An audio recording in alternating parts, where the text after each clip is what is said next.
Guys, check natin outside kung ano ang atmosphere and pakiramdam sa labas. Let's see.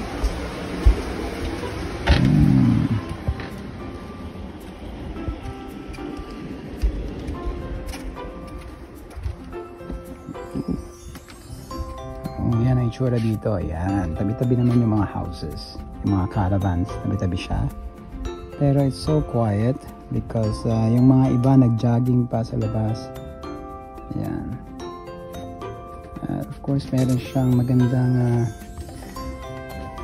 garden set dito para pwede ka magpahinga as you are watching the view. I'm drinking your chosen drink.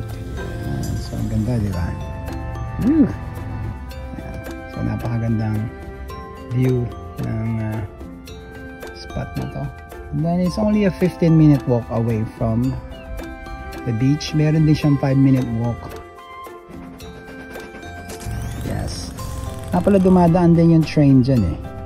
So pwede mong hintayin. Yung mga bata tuwan-tuwa pag dumadaan yung train. Kasi railroad din yan eh. Yan. So napakagandang view ng spot na to.